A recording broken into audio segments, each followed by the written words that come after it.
And welcome, peoples, once again to another Jedi Academy on a bright and early Saturday morning. And that voice you hear is, of course, not Ranger J 1999, who decided to call me a dillhole and told me to take over the stream today because I abandoned him for the last two raids. So the sensitive Ranger J 1999 is currently abandoning you for this weekend, and I, Finity, am taking over.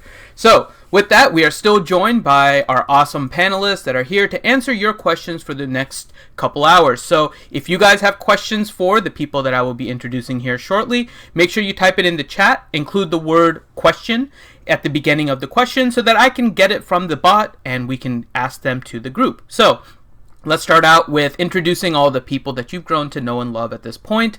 First off, Mr. Warrior from Warrior Presents.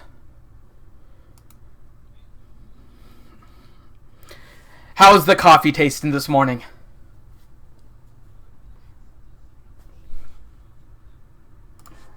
All right, so let me do this again because I accidentally still had Warrior muted. Okay, let's introduce Warrior again. God, I need coffee at this point. Say hi again to the people, Warrior. Hello. Now you hear Warrior. Now they can hear me. Okay, cool. Just having fun on a Saturday morning. All right, and then we have Miss T Money G. Good morning. How are you, Finn? I am doing good. I have forgotten all of the nicknames that he's given you at this point, so I'm just gonna call you the Canadian Princess T Money. I think it was just down to just boss. I think that was what it was. Just plain old boss. If only. I don't think Ranger would ever give that title to anybody, especially now that Revan is not the Revan that he's known. There's no other boss for him. He is still tormented by that, by the way. So if you ever talk to Ranger, make sure you mention that there's Jedi Knight Revan in the game. Then we have her compatriot from Operation Metaverse, Mr. Good Old Maurice. Yaler. That's it. Well, I mean, yes. It's those southern manners. Is what it is. I got a mouthful of bow rounds. You caught me at a bad time here. Did you bring some to share? Yeah, they're a little cold though. It's a little disappointing trip to Bojangles today. No. Well, there you go. So, and then, of course, he's joining us on the lunch stream, and now he is here with us on Jedi Academy, Mr. Xylo Takedown from Takedown Games. What's going on, guys? How you doing? So, I am working on gathering questions, so again, if you guys have questions, we'll be answering them for the next couple hours, so make sure that you get them in, start them off with the question. But I want to start out with kind of going around the panel because they had just dropped something yesterday night, and that is the much-awaited Road Ahead. And so we got a little glimpse into what they have planned for us for the next couple months, and the big part of it was the Grand Arena, which is a mini territory war. And essentially it's just a one-on-one, but in a kind of an 8-person format where you have 3 rounds, you face people with similar win-loss records, and you work your way through, and at the end of 3 rounds, there is a winner declared. And so I want to know kind of what all of you guys think about it. So let's start up at the top with Mr. Warrior. What do you think of Grand Arena? Any concerns? What are you kind of liking with it? What are your overall thoughts? Well, I'm hating my GP now. I'm getting really, really close to 5 million GP, and I'm really wishing I hadn't just maxed out, Cup and Mob Enforcer for no damn good reason, because now I'm like, great, I have to go against these guys. Because really the only people that have my kind of thing are like legit straight-up Krakens, and people that have been around for probably longer than me. People that started from like November 2015, and there's a huge mod difference from those individuals to me. And when we're on a team like Team Instinct, it's not a big deal because they can absorb. We can absorb that. We've got people with bad mods, decent mods, good mods, and everything in between. But when you individualize this out to one person, I'm going to not be paired up with people with similar modding. I'm going to be paired up with people with similar GP, which isn't reflective of necessarily skill, which I'm hoping is the case, or with people with without similar mods potential. So I'm a little bit nervous about it because I could be set up against individuals that have, that have been playing for 8 months more than me, that have, a much better swath of mods, and I could just be out modded and lose. But I could be against some maybe newer Krakens that don't know crap compared to. I don't know. Honestly, I don't know. We'll see what it's like. I do really enjoy territory wars. I get a bit of anxiety doing my battles because there's so much on the line you don't want to lose. But individually, I think it's like I said, kind of cool. The weird thing is it's against everyone, so there's a really good chance that my group of 8 people, as you said, in the Grand Arena, could be other Team Instinct people.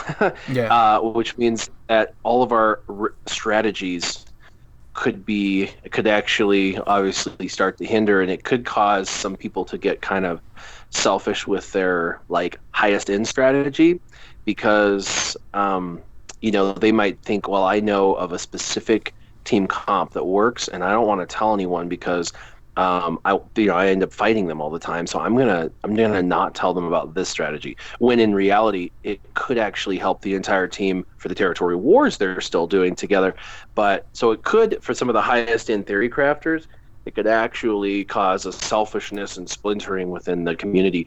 And so for that too, I'm kind of like, I don't know. Plus, territory wars is stressful enough. It's fun but stressful. I don't know if I needed an individual stressful level. Like, they went all in about making it like territory wars.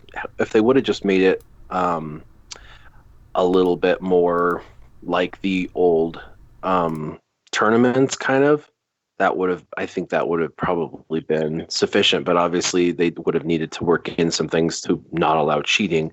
But in time, they can, if people know how to cheat, they can cheat in territory wars, territory battles, and all sorts of stuff. So, hopefully they'll have all those little kinks worked out to make sure that it's fair for all. Yeah, and I mean I hear that there's going to be good rewards though, so that's. I hope so, and I guess to what you're saying too, right? We got to be careful on what the kind of the differences between the number 1 and the number 8 rank is in terms of what the rewards are too, right? Because to go with what you're saying about the individual competition. If there's a huge discrepancy between like getting number 8 or even number 3 compared to number 1, you really could start seeing that, especially if you start facing guildies and stuff. So it'll be interesting. And I know using the word tournaments is always one of those cautious things, because tournaments did not pan out exactly the way that they had hoped.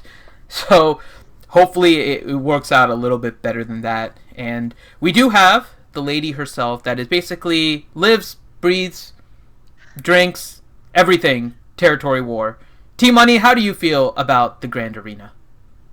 Just been breaking into tears every once in a while. I'm really happy about this update. I think I saw someone was negative about it on Reddit, and I've found them. I know where they are now. So this is a beautiful, beautiful update. I don't know. I'm really hoping that they balance this, because one thing that I've been doing is collecting the territory wars matchups from the community. People have been sending me these after they've heard that I've been collecting them, and sending some to CG, sending all of the ones that I get to CG, but also I've been getting to see them too. And there can be like 20, 30, 40,000 GP mismatches, which is, it's strange. It's not only the GP, it's the Gear 12 tunes, it's the Zetas, it's across the board. So I don't know what that algorithm is that they're using for that, but they have said, along with responding to this post, that they're also working on that still. So, hopefully both of those get fixed, and this feels like really fair, because it's just one, like Warrior said, when it's your whole guild, you can overcome like an imbalance sometimes. Like, we can fight, 10 million GP is fine. That's if it's,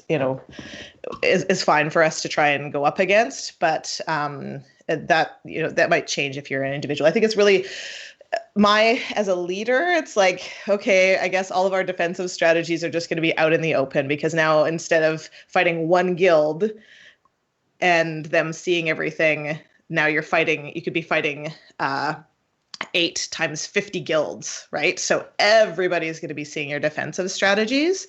So for me as a leader, I think we're going to have to be switching to like really creative offensive strategies, as well as, you know, continuing to think about think about defense. But I'm not going to expect my guys to not use our very best teams on defense. Yeah. So. And also just the idea of it's not a very big community, you know. There are like Warrior said, like he's got 5 million GP. How many people with 5 million GP are in the game? You know, 100. 112. 112. Thank you, Warrior. Stat master. He's already scouted his competition T. Yeah. He's got all their mods in his spreadsheet. But, you know, 100,000 GP. There's 112. And you got to know who you're going to face, and those are the 112 I'm going to face because they're going to vary it. So the people with 5 point. Yeah, they're going to. There'll be people with the 5.1 million down to hopefully 4.9 million is my category. I'm hoping, because there's, you know, over 100 people right there, and I'm hoping that I can live within those people. But looking at the names, I'm like, it's like a who's who of the best in the game from every guild. So it'll be interesting. And for me too, like I hope that range opens up a little bit. They did talk about in there that your matchups will be based off of your wins and losses, and I wasn't sure if they were talking about like each little tournament or over time, because I'm like for my GP, I've kept it really tight and super focused on territory wars. So, you know, I feel like I could, you know, compete against someone who had, you know, several 100,000 more than, and I would want to, like, I would want to have that range. So I think basing it off of wins and losses to some extent is going to be good. Anyway, I'm super excited about it. If you're feeling negative about it, well, I guess I'll listen, but well, so Ranger was, so we streamed about it kind of right after the road ahead was dropped yesterday, and Ranger was fairly negative about it. By the end, he said he was going to try and keep an open mind, but his negativity wasn't necessarily directly with the game mode, but it was just the additional time sink that is coming with this game, with the thought of having to do Grand Arena and now needing to do more with offense and trying to coordinate your offense a little bit more. So from that aspect, what are your thoughts? Like, if that is the direction of negativity that is coming from, which is basically the additional time drain. And that is very true. And I think, you know, like I don't raid a lot because raiding takes hours and hours and hours of time. I have other responsibilities in my life, so I kind of get my guild going on the raid, and I'm you know, posting zeros, or I'm, you know, just like kind of registering in a couple of phases. So, and I have to take that hit as a player, right, in my roster. So, you know, it'll be a balance for this too. It's definitely going to be an extra time sink. So I don't know, you know, they took Galactic War away, thank God, and they replaced this. This will take more time than Galactic War. You will not be able to auto this, but I'm also assuming that it'll have some sort of element of of being optional, right? So we actually I came on as a guest for Ramon's stream last night, and Maurice, who pointed out pointed out that there might be like, you know, character shards or something. So if that as a reward. So if that's the case, maybe the top would get 5 and the bottom would get 1, you know? So hopefully they'll do something like that where even if you just register, you'll get a thing. Right. And so you mentioned Ramon, and so the next thing, so Girl Maurice, I want to ask you something, and it's a little bit off the road ahead, but it was another post that came out. CG Carry basically posted that the Grievous rework is not coming during this quarter. And so we both know Ramon and his initial love for Grievous, and was basically trying to force him into Arena when he first came out for like solid, 3-4 months.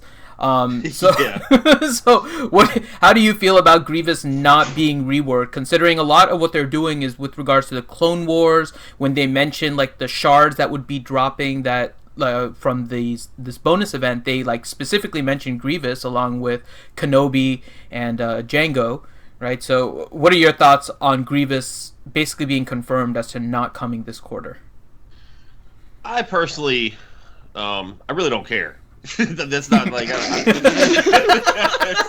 personally. I don't care, but I think it was very good of her to address it. Like a lot of times in the community, the speculation just reaches this level where everyone just assumes it's realistic. You know, like the community was right about the veterans for Rey, right? Like we all speculated on it for months before it happened, and it was kind of obvious, but you know, everyone farmed up their vets ahead of time. And like now, I mean, I've talked to people almost every day, like, should I gear my Grievous? Should I gear my Grievous? I'm farming Grievous. And I think it was nice of them to address it, to tell people, you know, basically stop panic farming Grievous because he's not coming right now. You know, work on other things.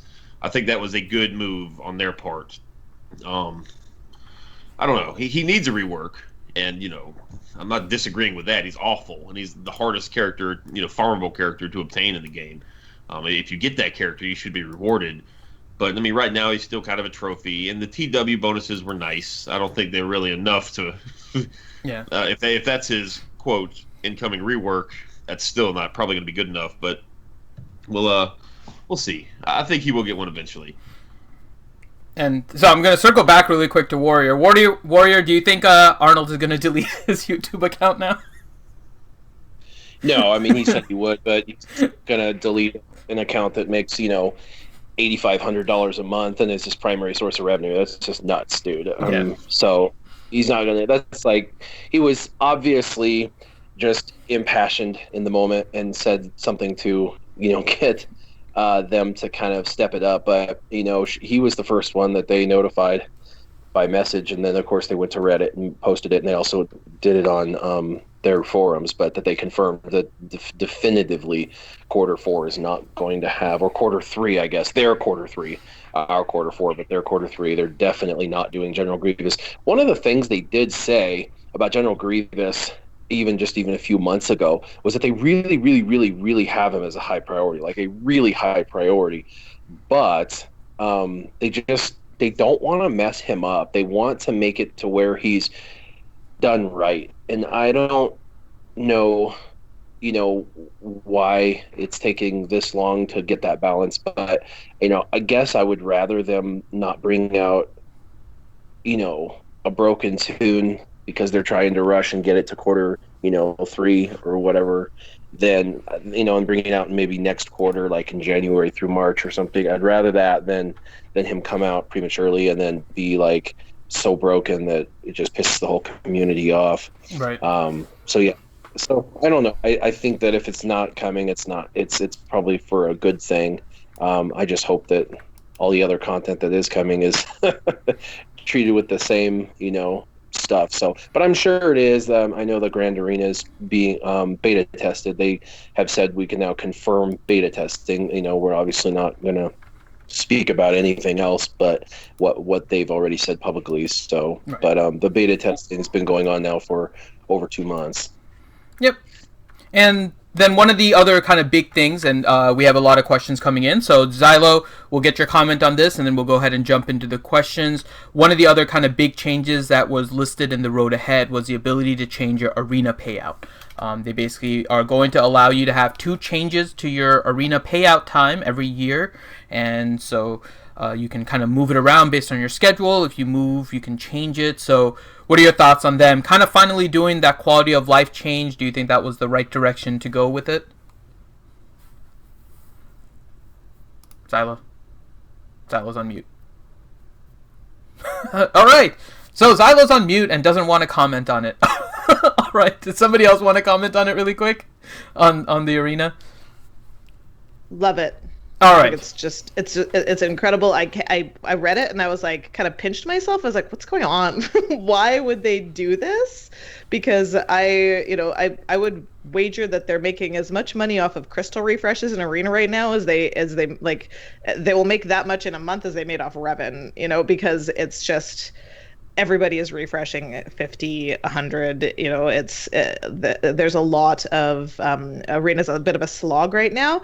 And I had the thought maybe they're throwing us a little bit of a bone because that is the case, whether they anticipated how difficult Revan was in PvP arena or not. They kind of were like, oh, there's lots of people getting frustrated.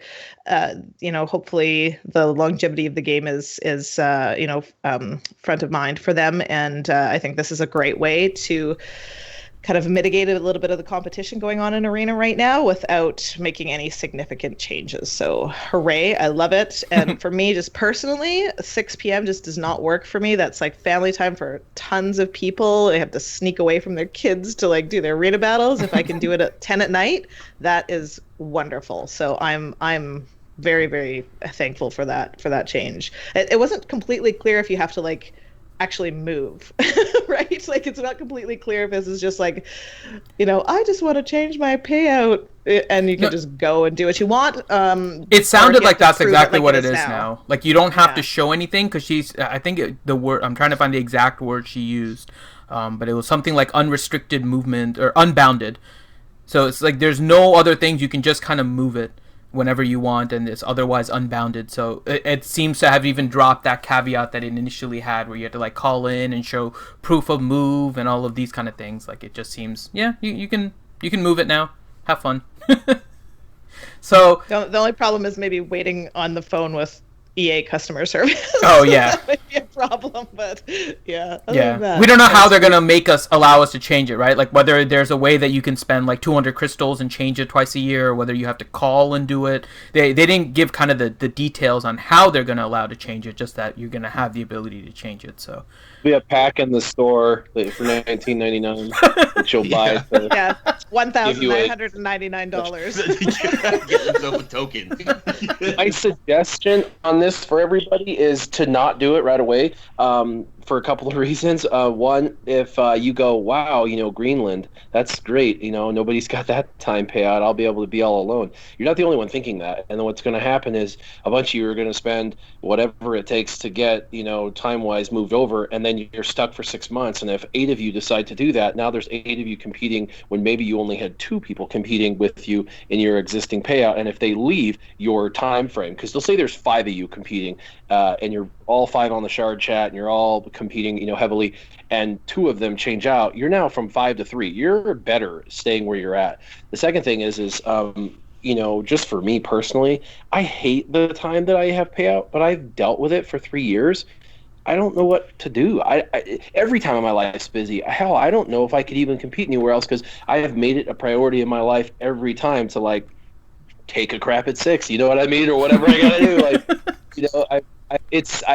I'm like a horse with a bridle. I've been so broken that I don't know where to walk. I don't know where to go. I don't even know if I would have a time that would be better. You say 10 p.m. and I know when I played MSF that my payout was 10 p.m. at night for them, and that was okay, actually. That was probably the only other time in the day when there was a chance. But I do remember missing payout a few times because I didn't have the time at 10 o'clock. Whereas 6 is when I'm always leaving work, so it's kind of a good reminder mentally, like, hey, I'm leaving in an hour, I need to check where I'm at. So I don't know, it's one of those things. Definitely you probably want to wait, see how arena shakes out and see where people move to, and then after everybody else makes their hardy moves, decide after that if you want to make a change or not. Yeah, I think a move for convenience makes more sense right now, especially early, than a move to try and get a competitive edge, because you have no idea how things are going to shake out once everyone starts moving around. So it'll be interesting to see how that plays out. All right, let's start jumping into the questions here. So we'll start with Miss T Money, and it is a Grand Arena question for you. Question is from JLY9, and his question is, Grand Arena being a mini 1v1 territory war, do you think those people that didn't get Revan may be at a disadvantage in 2 game modes now? So good luck in Arena and Galactic Arena. No help from Guild on Revan zones. Yes, I mean, absolutely. I think, though, one of the disadvantages of having Revan is that it's so difficult to take him down with a counter team that people are going to be lazy when they have him, right? So you have to be a really, really engaged player who's keen on territory wars in order to learn to take Revan down with not just, one team, but two teams, have a little backup like we did with Treya and Magma Trooper and Danger Zone, in the early days, all the teams that were taking down Treya. So you have to be a really dedicated player in order to do that.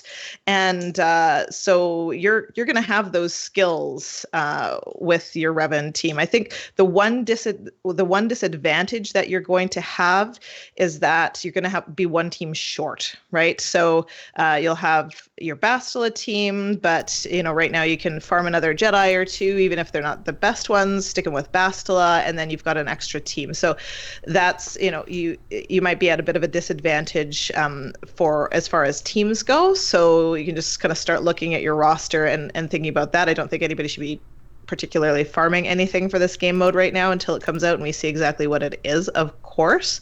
But this is a great time to hoard. I'm just telling all my guys to hoard. Anytime I see Clone Sergeant gear, and I'm like, grrr. No, just hoard your stuff. Something else is coming. It always is now these days. So yeah, just hoard. All right. Next question for Warrior. Question is from Tech Jericho. And his question is, I will have a Zeta in a day or so. Should I Zeta a Gear 11 Jolie, or do you recommend the direct focus on Revan first? Well, I did make 2 videos this week suggesting direct focus, so I would definitely recommend that. The Zeta on Jolie is important, but it's really important if you're using Jolie, but I would substitute in Hermit Yoda, actually, for Jolie, and do the direct focus, because the direct focus is a difference between locking a character down and killing him, and then being able to replicate that another 2 times in the battle, and not being able to lock someone down and kill him. It literally is the difference in those teams, especially if you're going against Zeta Jolies with Revan leads and stuff. You have to be able to lock that character down and have a chance in hell at killing them, and you just don't if you don't have the direct focus Zeta, because you can I've done over 200 freaking battles, so I know what I'm talking about. It's like people are like, oh, it's because you didn't kill Yoda first. I've done that. Oh, well, you didn't kill Revan first. I've done that.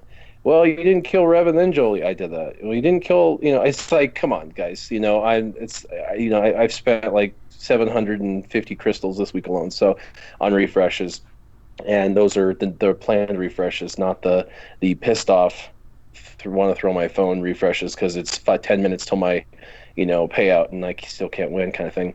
But direct focus is all the difference in the world. It went from my win rate being some days 50% or 20% to 100%. I since I got direct focus, there's a guy on our leaderboard.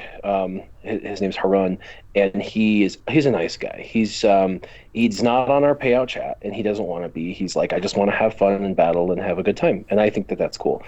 He does unfortunately like to just kind of hit people whenever, and he kind of giggles about it, and he doesn't really care. He's just having fun. It's a game. It does frustrate everyone on my leaderboard chat, but he's got better mods than everybody, so he kind of can. You know what I mean? He kind of can do what he wants because he's got the best team, and he has the Revan team like that I use and everything, and it's frustrating a little bit, but before this, I couldn't even beat his team. Most people on our leaderboard can't. There's like 2 people that use these, Darth Maul lead with Nest and, the Triumvirate, and their win rate was like 20% against him, but that was the one team everybody was using. And then they would like have people, hey, can you bump him? Can you bump him for me? They were like working as a team against him. I smoke him in 2 minutes now without thought on full auto, and he has way better mods than me. So like direct focus literally is like a change the game Zeta when it comes to these types of teams. There you go then. All right. Next question we'll give to good old Maurice. Question is from Jacob Gwinter. And his question is, I'm going to be trying the Mission Impossible, so the Mission Zalbar team in Heroic Sith tomorrow. But I'm going to be using Kira, Mission, Zalbar, Hermit Yoda. I don't have Young Han. Who should I use instead of him? Ooh, well, I mean, if you're not, you could use Raid Han as a substitute if he's not like a key part for your P3 team. You could use... You could almost even use Greedo, maybe. If you have Greedo, he would fit in. He does a play. He is a scoundrel. All the bounty hunters are a scoundrel. Young Han, that Zeta is so important because he does so many assists. Just lots of assists for big, big damage. I'm not. Chewbacca is an option if you were lucky enough to get Chewbacca, he'd be an option for that team. He would do assists, and then he would deal the expose like damage on those assists. He could cleanse the taunts off and the offense up off Scion. Those are all options. Just any scoundrel you have. Let me quickly glance at the scoundrels in the game, see if I'm neglecting to mention anyone here.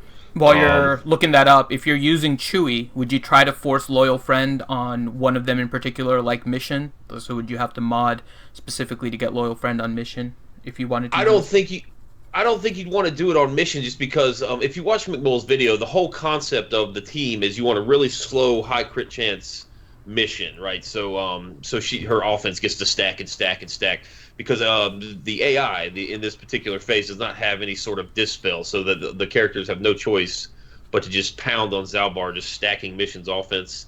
So I don't think you'd want her, because she's not going to go very often. She's not going to take actual turns very often. So it'd probably be on somebody, Young Han, but you're not going to have Young Han. So probably, that's a good question, actually. I guess you really wouldn't have a choice but to put it on Kira, because she's fast and she can be manipulated to be relatively squishy. So probably Kira. That would be my first instinct. I mean, I could be wrong. Just Mission. I mean, you don't want any speed on her. You just want offense, crit chance, and she just goes nuts on her assist. That's assuming you have the Zeta on Mission Vow. Mm-hmm. But yeah. All right. Hope that was helpful. I don't know. That was good. That was a good question. All right. Next question. We'll go to T-Money. Question again from JLY9, and his question is: can someone describe the Night Sister Rev Encounter team? I'm looking for speed and health goals specifically. As always, thanks. Did we lose T-Money? She's still muted. T?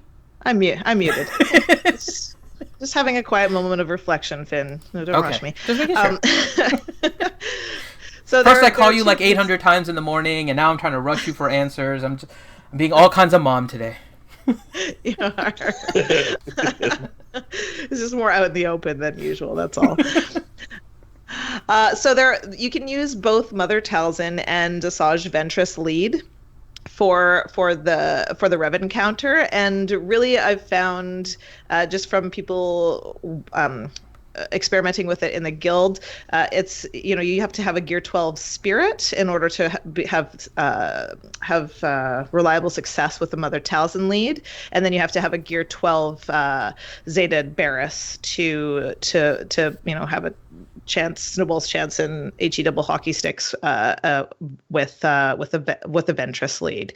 You're looking to have a soup, like whenever you're building a Rev Encounter, there are a few cheese counters with Nest, but by and large what you're building is an arena team. So this kind of budgeting your mods, and I have my territory wars mods on something else, I can't spare them for this team. Forget that. Throw it out the window. You need to have your best mods on these teams in order to learn it, and then you can back off a little bit after. So you're looking at, we have a video out on it, but for the Asajj lead, but just in short, Asajj is getting as much critical damage and offense as you can muster. Her crit chance takes care of herself, of itself. The Talzin needs tons of offense on her. Daka needs and everybody needs health to benefit from the Barriss unique Zeta. Daka needs tons of health. Zombie, tons of health, and speed on her. When I'm practicing that, I have my very fastest set on Zombie, and then you just have to play with your mods, play with the order a little bit.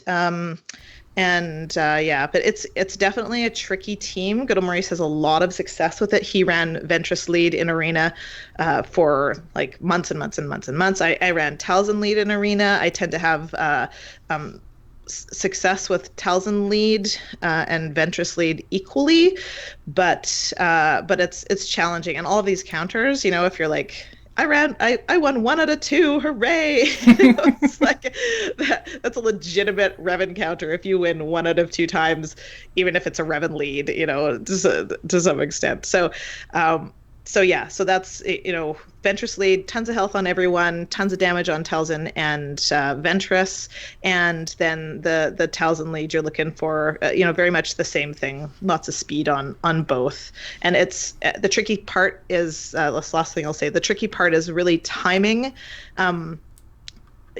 watching the Revan team. It's a battle that's going to take you 4.5 minutes. It's not something that, you're going against a Rey team and you're like, I got it down in 45 seconds. That is not going to happen with this team. You're building up Ventress in order to be able to start, near one-shotting characters. So, it's going to be one at the very end of the battle. Yeah, there you go. Right. Oh yeah, sorry. Timing with the heals. Timing with Revan's heal. You want to really watch the heal happen. So you want him to do his AOE, and then you want to land plague. You don't want to land plague. Before that, you don't want to almost take Yoda down. Before you really need to watch the Revan team and what's happening on that side, in order to win. It takes You'll learn it, but it's not something you just go in and push auto. All right, and. When you said HE double hockey sticks, it just reminded me of something that we just discovered in our guild, and maybe other people knew this, but it was just like a random censorship fun fact in Galaxy of Heroes. I'm working on my Rose because I'm gonna more than likely have to Zeta my Rose because of the American Cancer Society stuff, and Rose is currently winning my Zeta poll, so I'm probably gonna have to put a Zeta on her. So I geared her up. And so she's like year 9 right now, and I'm working on her. And somebody put in chat, basically was trying to type, "Holy Jesus, why are you working on Rose?" And Jesus got censored, but every other god doesn't. I literally spent 5 minutes typing Moses, Muhammad, Krishna. It was random. Nothing else was just Jesus was just the only one that was censored, and we have no idea why. So now we start using the weird E's and the U's and stuff in order to type it, but I have no idea why that one particular word is censored. It's not really a curse word or anything. So how often does Jesus come up in your game chat? I have no idea. That's why today was the first time I even saw it. I'm like, what the hell? What? Why is it censored? And then it just follows with me just typing a bunch of different god names into the chat. Just trying to see if anything was getting censored, and nope. Nothing did. So, just random fun fact of censorship. So, I have Warrior, I have 2 questions for you. They're both ship related, but the first one's a little bit of a speculation question. So they did mention that they're bringing some stuff from the original trilogy and just other stuff in game. And so this question by Eternal Revan is there a chance that Yoda's Jedi Starfighter could come into the game in the near future? Oh, I would love for that to happen. Just had a nephew that had a birthday, and I literally bought the Lego version of that ship for him. I wanted to so open it up and put it together and then put it all back in the packaging and send it to him, but I didn't. I didn't want to be a bad uncle. So I would absolutely love that. I don't know how many. I think with ships, it's funny. I think that they're just now starting to kind of focus on it a little more. It was something that they kind of brought out as this yay, this is going to be super amazing. Everyone's going to love this game mode. Then they brought it out, and for 6 months, people detested it. And except for people like me, because I'm just weird. But I loved it, but other people were like, blue. And so they kind of were like, well, that didn't work. So they went to the drawing board with other stuff.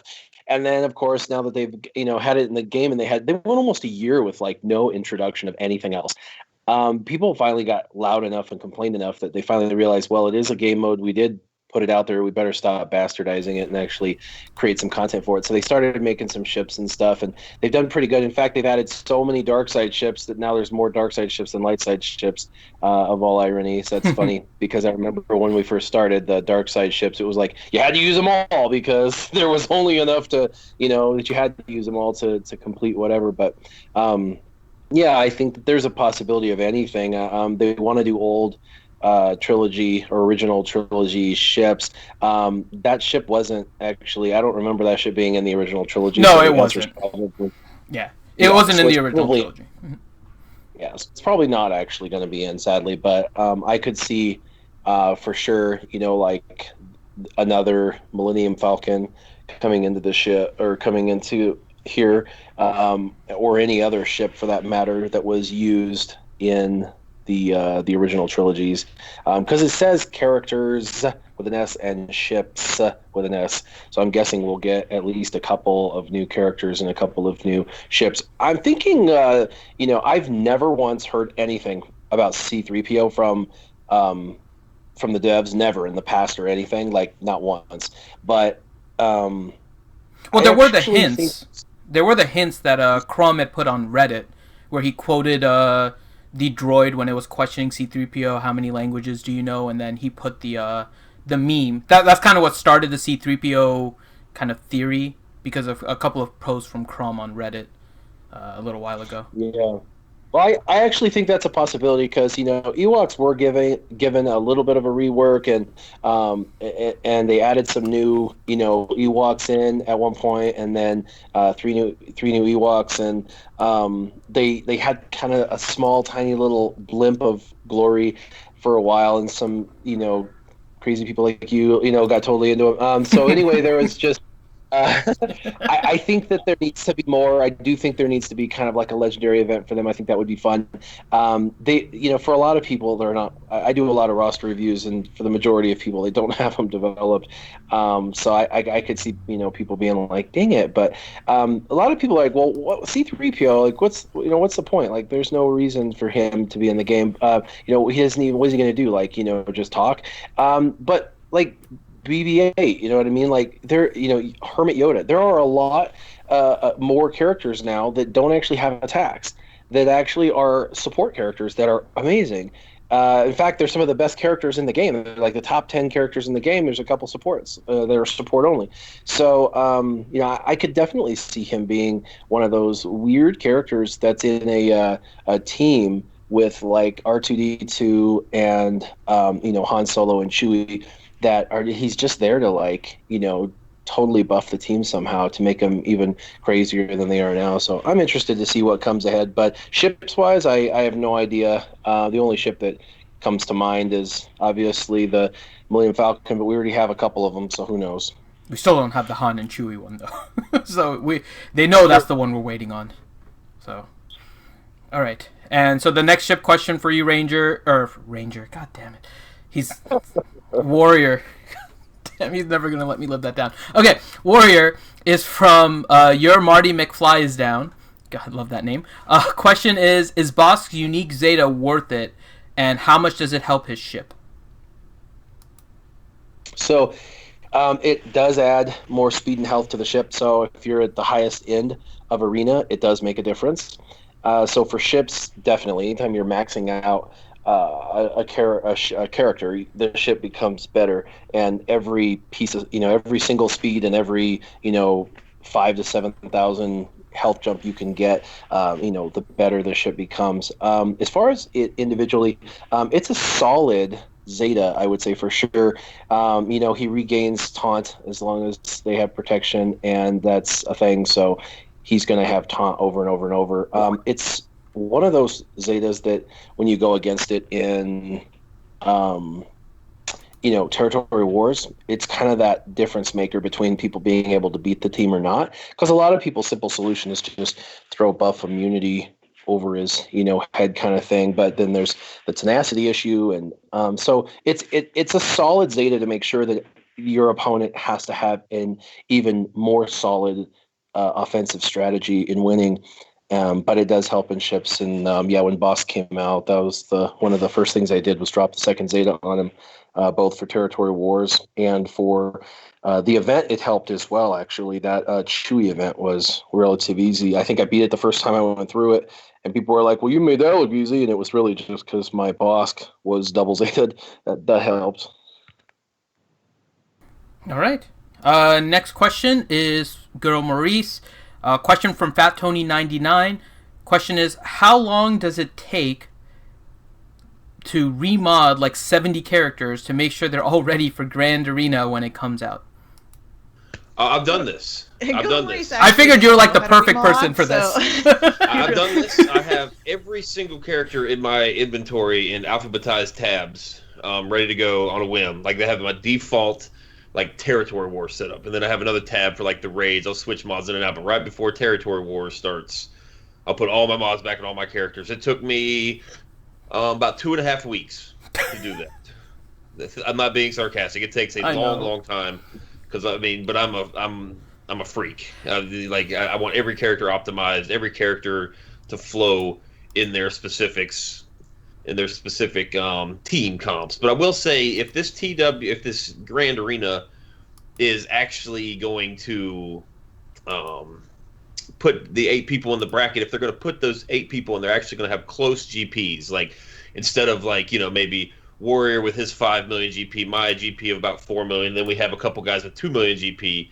I hope that's not the case, because I don't know where I'm going with this, but yes, it takes a long time, and I would highly advise everyone to do so slowly, anticipating this game mode, because it takes a long time to set up, but it makes my life so much easier. Like I can just, if I look at my characters before I do anything, even TB, like I can see they don't have a mod, I can just quickly go to the A through C tab, find Colonel Stark, hit apply mods, and put the mods right on them. And I don't have to search for stuff.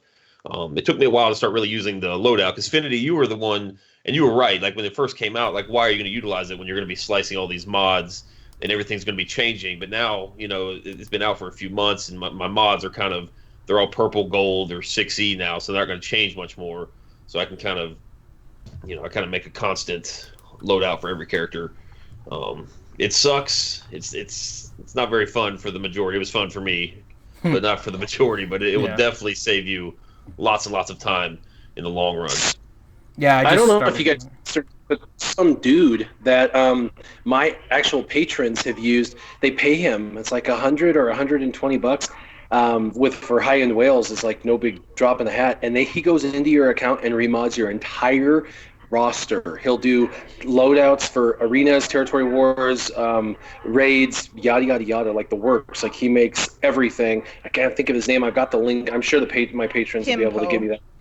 Pimpo. Peempo.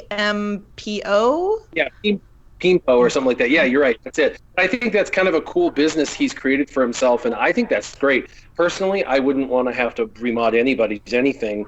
I can tell people how to do it, but I remod stuff all the time, weekly, and it's a nightmare. I hate it. So, but it's something out there, and if you're a high-end individual, or even if you're a dolphin and you just want to make like a one-time investment to have everything optimized because you're realistically never going to do it, this guy would be realistically someone I would sign up for and have him go in and fix everything, and then you'd at least be like 95% ready to go for the future, and then you could kind of see what he did, why, and it would really help. I don't know. I don't even, like I said, I don't even know this guy, so I'm not saying it for any other reason. Just my patrons said they really appreciated it. A couple of them did it, and a couple of them almost doubled the amount of damage they were doing in raids because they had the mod optimization, and so they were doing more damage and stuff. It's something to think about. All right. So the next question, we'll kind of go around the corn here, and just kind of ask for your guys' opinion, and it's a question about Grand Arena, and it's from CD Stover 2000, and his question is just for the entire panel. How do you think Grand Arena will add to the time sink and potentially divide free-to-play and pay-to-play players? So let's start with Team Money. How do you think, we talked about the time sink a little bit, but what do you think will potentially happen with the free-to-play and pay-to-play divide? I actually think that free-to-play has a significant advantage here because many free-to-play players are very wise about inflating their GP. Even giving MK3 hollows to a character unnecessarily is not going to be done by someone who's really budgeting their resources and really maintaining a level of competitiveness as a free-to-play. An example of this is that in my arena, I have a GP. I'm pay to play. I have a GP of 3.5 million, and I'm competing against folks who have GPs of 2.4 million. So we're probably not going to get matched up, right? But they have the know-how. They often have fantastic mods, and I think that, anyone who has, if it is really based off GP, and if that is like the major characteristic, that people who have not inflated their GP and kind of gone and raised all their characters to fit like this sort of thing are going to have an advantage there. And that's many free-to-play players. I remember Martini. I don't know if you remember Martini from Row. He was the first kind of like really high level free to play player I met when I came into the game. He doesn't play anymore, but he showed me the bottom of his roster, and it was all characters that were like over. He had enough shards to 7-star all these characters, including Vader, and he made the choice to not do that. So he had a lower GP than his power in arena. He was still first place all the time. So I think free to play players are actually going to have a very significant advantage here, because they're going to be more they're going to be lower GP in relation to when they started the game. Warrior, what are your thoughts? About what we were just chatting about? Yeah, same thing. We're just kind of going around the corner. Do you think what do you think will happen with kind of the divide between free to play and pay to play? Because I've seen that question pop up a lot, so I figure we can get everyone's opinion on it. Yeah, I think that she covered it perfectly. I guess I didn't really have a whole lot to add, because the truth is, she's right. I have a lot of patrons who, they're free to play, or mostly free to play. I use that term loosely. Obviously, people hate me when I say that, but people that have dumped like $20 in the game and that's it. You know what I mean? Like that's basically free to play to me. You know what I mean? In comparison to other people who are investing monthly, like a dolphin or a whale. But I honestly think there's a wide swath of these individuals who are either small spenders or no spenders, and they have to make decisions totally differently than me, for say. Like example, I she's saying hoard, and I'm here trying to get the last 30 of my Gear 11s to Gear 12 just because. You know what I mean? I'm like, oh, it's a lull in the game. I better hurry up and get these 30 to Gear 12. So I'm like chewing on a couple characters a week to try to pop a few more every time. But I should be saving all that gear. She's right. But as a free-to-play, they're not going to do that. That's just stupidness. They've got a lot of them they haven't even unlocked. There's just like, what's the point? My best friend and my brother are both. My brother, I can't say he's free-to-play anymore, sadly. He bought his first character ever with Scion. But prior to that, he was free-to-play, and my friend Jared is completely free-to-play, and my friend Jacob is completely free-to-play. And they struggle when we sit down and we chat and we talk and we're hanging out for the evening. They present me with a ton of challenges, and they're all challenges I don't experience because I can overcome all of those challenges with money, and that's just the reason why people spend money on mobile games nowadays. But I love it because it gets me to think again about those challenges and how is best optimization, how is this, how is that, and so he's making concrete decisions based off of what's my return on investment. If I put this hollow projector that gets this character to Gear 8, is Gear 8 going to make a difference or not? Like every piece of gear is analyzed and decided upon. Does this piece of gear in fact actually provide any benefit right now, or should I not for now? And so because of that, he's got a number of Gear 12 characters that are really good characters that he was able to max out to Gear 12 because they were important. And so when it comes to this, it's going to be having a few teams on defense and a few teams on offense, from what it sounds like. And it will be, basically like bring your A game. And I think smart free-to-players or mostly free-to-players can have an A game. And because of that, like she said, I have guys like that on my leaderboard too. They're a 2.2 million GP. I'm 5 million GP. I have 66 Zetas in the game. They've got 20. You know what I mean? And they beat me. I got knocked, twice today, and I have a really powerful. I would say I have arguably the first or second most powerful Revan team on our leaderboard, and I got bumped twice today already. So, they do it. In fact, some of the best videos I have came from my leaderboards who they beat my team, and I was like, how'd you do it? And they sent me a video, and I'm like, that's genius. That was really smart. And it's like, he's like, well, it took me 19 battles to figure that out, because I couldn't beat you and I had to climb. And so they're just frustrated and they just want to figure it out. But that's kind of where ingenuity comes from. So, it's good to be in those positions. It's also sucks at times too. But I think they're going to be all right for those people who care enough to actually theory craft with what they have. Anything to add, good old Maurice? I know it was covered a lot.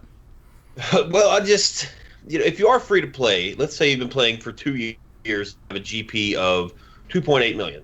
Okay, you get your 2.8 million after 2 years of experience in the game, and then you have a player that's been playing for 8 months and has spent thousands of dollars, and they have a 2.8 million GP, and you're matched up in the same bracket, I guess we'll call it. You have a very big advantage in terms of experience. You know how to use all of your characters. You know what all the characters do. You've invested your resources wisely. Whereas a new player, especially if they spend lots of money initially, they don't know where to put those Carbonies. They don't know where to put the Zetas, the Omegas. They're just dumping them on characters, and they really do it with very little knowledge of, I'm not criticizing anyone, but if you spend lots of money in the game and get lots of resources, you tend to just click all the green plus signs, like on your roster, instead of taking the time and like charting out your progress. So, you will have an advantage in terms of experience. I think it's going to be very interesting to see. You're not going to have Revan, but you are going to have experience. So hopefully that kind of balances the scales a little bit. All right. So with that, we'll go to the next question, and it'll go to Miss T Money. And the question is from WhatElse73, and he says, in regards to Grand Arena, are they going to make improvements to the matchmaking system, or can we expect to be outmatched by substantial GP levels as it happens in Territory Wars? I think that was a focus of their communication, because there is a lot of concern with the mismatches in GP. I don't know their algorithm. I don't know what it's based on. I don't know what the end strategy is with it. We want a certain thing, right? We want our guild to, be fairly matched against another, but we also have to look at this, pretend to look at it, at least attempt to look at it through the eyes of a company that's trying to make money. So, and we want this game to last. We want them to make money off of it, right? Because it's not a volunteer charity project. Don't talk about it like that, because that's not what it is. So I don't know what the goal is for that matchmaking, but I think, again, like if I was wrapping my head around the state of the game right now and releasing a game mode like this, I would want to really reassure people that it's going to be more fair than what current Territory Wars matchups are. My guild hasn't gotten a lot of unfair matchups. We've fought guilds that have dropped players and dropped in GP. We had our biggest matchup that was a 50-50 guild was Legacy, who was, I think, 22 million more than us. It's always a good experience to fight a guild that's higher than you, but if you're doing that time and time again, it's going to wear on your guild. It's going to impact retention within your guild. Those are tough things. We don't want to burn out leaders. So I think that they really were trying to reassure people that it's going to be different, and they're also fixing Territory Wars. So I'm happy to see that. I think GP is a good measure for that to be like 70 to 80% of the measure. I think their little kind of drop around like honoring the investment that people have made in the game. I think that's a shout out to day one higher GP players who have a lot of Zetas. I think that maybe they're not going to there's probably other factors that are going to be integrated into that as well. So I'm hoping it's going to be fair, and I hope that people are going to be engaged in the game mode. That's what, that is kind of like a general goal of mobile games. They want to keep people in the game. It's a measure of success. How long are your players in a game for. More, the more they're in, if that's increasing, then it's a healthy game. If it's decreasing, then it's less healthy. So I think that they'll have to. Yeah. So last thing I'll say is just you won't have the buffer of the guild where the guild can help carry you through those times, or you can be like, it's okay, that was a bad matchup and we're going to get through it and we're going to beat them next time. It's going to be very personal. It's going to feel very personal. So they will have to be, I think, really careful with the matchmaking to make sure that it feels fair. Okay. Side note on the game, just really quick on the health of the game. I think we're okay, you guys. I know a lot of people that had speculated on Reddit and they said, it feels dead to me. It feels dead to me. A lot of people are saying that the game feels dead. The game feels dead, or whatever. And then of course they go to the Capital Games website and they see that Capital Games is going to start developing another game, and they're like, "See, that's it. They're transitioning to another game. We're screwed." Listen, they're doing so well. They're going to take on another game, and they're expanding their operations to include more people. You don't add employees and take on more assets if you're dying. So the other thing is if you actually look at the stats, somebody on Reddit did this. They actually pulled everything that was important to look at: download rate, the Reddit increase rate, the forum increase rate, the financial papers quarterly on this game, and everything shows either flat or increasing. Nothing is going down. Everything is either the same, status quo, or everything is increasing. In fact, there is an argument to be made that the game is actually in its most popular state ever right now. So for anyone that thinks the game's dead, it's not. It's actually in a really, really healthy state. Obviously, for the player base, it's frustrating, and people will cite, well, I know so many people that quit. If you've never played mobile game, you will learn this. People quit every day, everywhere. But for every one person that quits, 5 more people just downloaded it. And so while it sucks to lose your friend or your shard mate or whoever that had 3 million GP, they've been playing for 5 years and they're pissed off, whatever, there's another 5 people that are going, oh, this is cool, Star Wars game, click, click, click, and one of those people inevitably will grow. So I think it's comfortable for everybody who's made these investments and is playing the game that there's a reason why they're continuing to develop things like the Grand Arena and stuff like that, because they're still trying to make in-game content, because this game is at a growth stage still in the life cycle of a game. And if I could just add to that as well, I was kind of really on the fence and concerned about the health of the game and kind of waiting for a sign. And the sign that I got was we started looking on our alt accounts. Lots of guilds have ticket accounts. And we started looking at the top 50 in these accounts that were, a year old, a year and a half old, 6 months old. And oh my goodness, the revens on these shards. Many of them had more revens than I do on my shard that is 2 years old, that on shards that are 3 years old. So that kind of gave me perspective that maybe we shouldn't be basing so much of our judgment on the health of the game by how difficult it is to retain people in my crazy territory wars focused guild that's has people playing from day one. Maybe that's not the best measure. There's so many merges lately. Oh my gracious, there's all chaos in the top end. But I think the lower earlier shards, that was an indication of health of the game for me, that so many people all across the game invested in Revan. Yeah, I think the one thing that always happens, right? All of us do YouTube, and we have that, and the people that watch the videos and stuff, most of them tend to be the real dedicated players, right? The ones that will spend their time, their free time, watching YouTube videos or streams or whatever about a game that really they're just picking up every now and then to play, right? It's a mobile game. It's not like they have to be on for hours and hours at a time, although some of us are. We're often just surrounded by the people that are really, really into this game to kind of an addictive amount to some extent, and there's a large player base that is just kind of moving along, playing. They'll spend money now and then when they want something. They may not even follow the forums. They may not follow the Reddit. Like, everything that just comes in the game is a surprise to them, and they're like, oh, like, we'll often, like, talk about, like, the timing of this, and maybe they released something too early. Like, we said that about Revan, right? Like, they released it maybe a little bit too early. They could have waited a couple weeks or something, but the people in game are just like, oh, look, there's something new in game. Do I have to pay for it? Oh, maybe I'll just play. And so everyone kind of comes from a little bit of a different perspective when it comes to the game itself. So yeah, it is sometimes hard to kind of see all the different perspectives unless you kind of take a step back. And it is difficult sometimes to do that. All right. Next question from RSG Vormax for Warrior.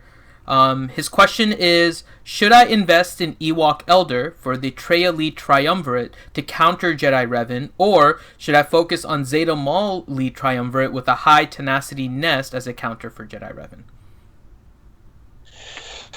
Well, as much as I love my Ewoks, I think that Maul is better for a lot of reasons. First off, Maul has a ship, a scimitar, and there is more and more synergy being had with that, the Sith ships than ever. So if you haven't developed Maul for ships alone, you need to get on that, first off and foremost. Second, Maul is got a lot of utility. He's come and go in arena, and he's got a great Zeta leadership that's been great in territory wars throughout. Even though it hasn't been spoken a lot, he's had a lot of utility with certain team comps because of that dodginess and the stealthiness. It's actually been used since territory wars inception, or at least we've been using him or some variant to him at times on offense.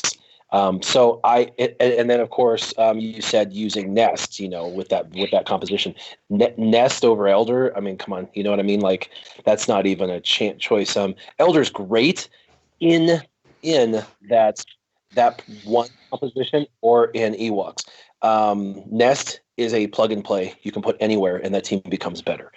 Just kind of like a Thrawn. So definitely think that Nest should be a hyper focus, and Maul should be a hyper focus if you don't already. And if you already have Maul, then good for you. Nest would be the one over Elder, I would do.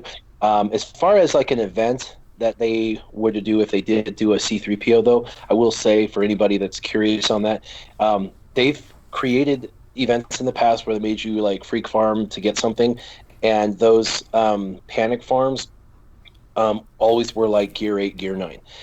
Just like Revan was, kind of a lower requirement. It was not difficult to acquire him with Gear 8 characters. A lot of people did it. But Chewie had characters that a lot of us already had, and you noticed it was like Gear 12, minimum kind of thing. If they do bring in C-3PO in this quarter, which is a really good chance they probably will, your Ewoks better be Gear 12 and possibly a Zeta or two, or you probably won't be getting C-3PO, and he will probably be a legendary unlock at 7-star as well. So that's just speculation. That's not me knowing anything, because I know nothing. But that's just remember that, when they come in with these characters where we have to, where we basically already had them, a lot of times they up that gear rate. And the reason is what are they making you do for it? If they're making you just gear a character because they know you already have them, then they make the gear level higher. If they know you don't have the character and you're focusing on the star level, then the gear becomes less important to them. And so it just depends on the type of event that they choose to do, whether they do a legendary event or whatever, or hero's journey kind of thing, whatnot. So we will see. I'm not sure it would be a hero's journey. They probably do a legendary, and with the legendary it would be a lower gear level, which would be good for everyone. And since a lot of people don't have Ewoks, it'd probably be good, but I don't know. A lot of people do have Ewoks, so we'll see. Yeah. And that transitions us well to the next question for good old Maurice, and the question's from Sith Gorilla, and he says, they mentioned more original trilogy tunes coming. Besides the obvious Jedi Luke, who would you like to see? They did mention ships too, so you can talk about ships as well, if there's particular ships you'd like to see from original trilogy. Well, I mean, I think it's pretty glaringly obvious we're going to get the Millennium Falcon, right? We got Chewie now.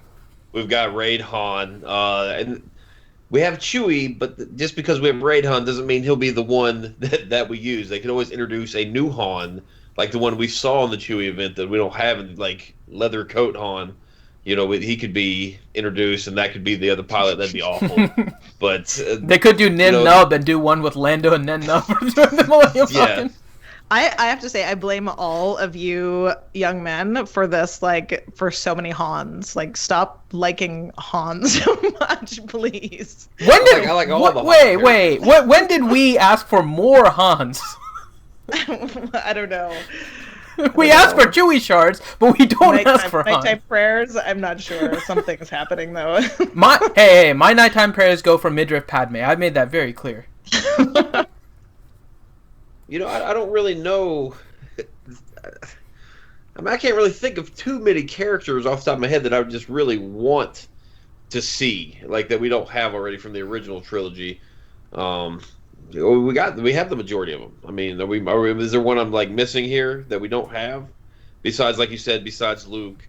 Warrior mentioned C-3PO, right? And then Millennium Falcon. C-3PO and Luke, yeah. Millennium Falcon was the ship. I mean, they could introduce potentially some of the other Rebel fighters. We've seen, at least in some of the events, right, kind of the generic Rebel ships that we fought. I can't remember what it is. Red 5. Yeah, the Red 5. I mean, they could introduce just a simple Rebel pilot. We do have Resistance pilot, right? So they could introduce just a Rebel pilot and introduce just another Rebel ship. I'm always saddened that they said that they weren't going to do Porkins. Yeah, just a perfect opportunity for Porkins, but unfortunately, he's not going to get a ship.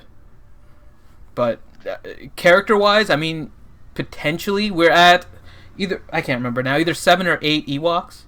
They could introduce more Ewoks and allow you to make 2 squads of those, get you up to 10, and then you could potentially split them up, one under Tebow, one under Chirpa. Not saying anybody wants to see it. Hell, really, I don't even want to see it. But it's just a potential that they may be able to add that I can think of. But T-Money, Warrior, can you guys think of anything else kind of besides the ones that were stated?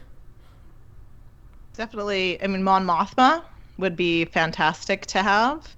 And I mean, we need so many more Leias. So many. There's so many outfits that we don't have right now. The one everyone not okay wants. With it. That's another one everyone wants. And Endor Leia, I mean, C-3PO with the Ewoks, okay, but Endor Leia would be so cool. She's got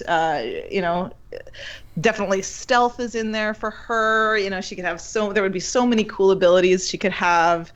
I'm going through a list of top 25 original trilogy characters, and there's a couple Empire characters that we don't have. Admiral Payet, Moff Jerjerid, Nyen Yum. That would be one. There's a bunch. I hope they don't add him. Because if they add him, the next Millennium Falcon is gonna be Nub and Lando piloting the Millennium Falcon. That's what's going to be the next. They're going to troll us with that for however long they can. That's going to be the next Millennium Falcon. And then there's some Scout Trooper. We don't have Scout Trooper. Maybe some more troopers. I don't know. So there's lots that can still be. There's lots that can be added, and ships. I think lots of ships. I think something's still coming for Mace's ship, and for Mace. All right. So let's go to the next one then. For Team Money, question is from Paul Morgan. It says, how is adding so many events and characters helping quality of life? I don't know if the goal is to help quality of life. like I said before, that's I always say I hope that the long-term sustainability of the game is really up in the top few goals for CG for EA when it comes to Star Wars Galaxy of Heroes, in relation to them making a profit on the game, because they're a company, right? And when I was playing Marvel Strike Force, I really felt that their goal was just to drain the community of as much money as possible in a very it was kind of like a smash and grab, right? It was just drain them of their money, get the heck out of here. I don't feel like that with Star Wars Galaxy of Heroes. I don't get that as the kind of the tone of what's going on with this game. And I hope that the longevity of the game is part of their business plan. So, but I don't like quality of life is only advantageous for them to introduce when it helps with retention in the game. And I think, they've given us a lot of bones in the last little while, like mods, 60 mods have been they've added a whole bunch of neat things. They've also added a whole bunch of time in the game. So I don't know. I think that, quality of life is one thing. They've, added lots of sims and taken away Galactic War. There's been a lot of kind of superfluous junk that they've taken away from us, which I really appreciate. But I don't think that that's that might be goal number whatever, and it's related to retention. They're doing that when it's actually impacting retention on the game and burnout. Does that answer the question? Wasn't yeah. I think it does. So before I give Warrior his question, as a result of the question that we gave to good old Maurice, obviously the people in the chat are coming up with suggestions. So I'm just going to throw some of them out there, and then you guys can say whether or not you want to see them in game. We have Imperial Scout Trooper as one. Would you want to see? No. Okay. What about Bounty Hunter Leia? I think there's cooler. Jabba the Hutt's in the game right now. He's bumping everyone around and always insulting us and telling us we're terrible pilots. But that's not Jabba, right? That's a different Hutt. I can't remember which Hutt that was. But it's not Jabba, No, right? they have multiple Hutts. They have multiple Hutts, but Jabba the Hutt is the first one that bumps you at the very beginning of the game, that like smacks you and walks off, and then he challenges you when you first start ships. It's actually Jabba the Hutt. His brother also is in there for some of the events and stuff, but it's Jabba the Hutt that's in there, and it's like he's one of the big ones that should be in the game. Yeah, so he was one that was definitely brought up. Yeah, he is one of the big ones, quote unquote. Might take up 2 spots. There was also Old Man Rex. I want to see Old Man Rex. That's all I picture him as now. Once I realized that was Rex, it's like, yeah, that's the only Rex that I can picture. Jabba Palace Lando. Lando has a lot of outfits too, T-Money. It's true. Absolutely. Bring those Lando outfits in 100%. And then that's literally my child's middle name. And then we have Forlom and Zuckuss. So a couple more bounty hunters that they might be able to bring in. So those were the kind of the suggestions from the chat. And then a lot of people thought we were getting Forlom for a while there. Mm-hmm. Still would be cool if they could bring him in. So we'll see if maybe they do that. I think they need one more. They need one more bounty hunter ship, don't they? I mean, there's 4. If we're gonna do a Millennium Falcon Legendary with bounty hunter ships, there's 4. I mean, somebody made the point. I'm sorry, I can't remember who it was, that we only have 3 ships out front these days. Gosh, who made that point? Good old Maurice. Steve. Steve. Sorry, whoever made that brilliant point and changed my mind. It's a really good point that there's only 3 ships out front, but usually we have 5. If it is going to be a legendary, and what else is it going to be unless they invent a new thing to get really special characters and ships, because it's a really special ship. So are we getting another one? Is it Dengar's ship? Are we going to get one more bounty hunter? What's the timing on this? Xanadu Blood and IG-2000 are in the store right now, which is a sign that if that's the case, it's going to be a month before a legendary. That's kind of the pattern for the KOTOR characters. Like, it's not going to be a long time before we're starting to panic farm for ships. What about Carbonite Han? Hellenics wanted Carbonite Han. You're talking about the boys wanting more Hans, right? Yeah. All right. Next question for Warrior, and I'm pretty sure that the premise of this is wrong, but I'll just read you the question as it is and let you kind of address it, Warrior. So the question is from SWGOH, and his question is for you. He says, now that the Game Changer program is on hold, are all of them asking you for some of your footage from your glorious roster? And then he puts, hope all is good with your collaboration with CG. So I'll let you address that. Yeah, so, no, before our test accounts, we all figured out a way, and everybody had either their own accounts personally, or they had, particular whales that they knew of that would help with footage. And Mick Mole's a good example. He got ousted about a year ago, and he's been doing just fine. And that's because he has a lot of people that donate footage to him and stuff to keep him up or whatever. So I don't foresee this being a long-term thing. Like I said, there wasn't a reason particularly given. So, I have a feeling we'll be returning kind of back to status quo or something similar to status quo probably in the near future. But it has been kind of weird for 3 weeks because definitely the quantity of videos from the Game Changers environment has definitely gone down significantly on a lot of other channels, some of the lower, like lesser known channels for sure, because it was almost like people were really good at YouTubing and then they became Game Changers. And then in the kind of the most recent history, it was more like, oh, you've done a video on YouTube, here, let me give you a test account. And then their entire like world was based on this test account. And so when this test accounts got shut down, there are a few of those YouTubers who are kind of smaller, who it's like crippled their channels. So I mean, I think it's a good kind of gut check to remember, like, ultimately as a YouTuber, you're responsible for your content, period, regardless of whether anybody does anything for you or not. You've got to be able to kind of do it for yourself no matter what. Right. And the Game Changer program itself isn't on hold, right? It was just the beta account or the test accounts were the ones that were there, but there's the Game Changer program itself is still going on, right? Or is that on hold as well?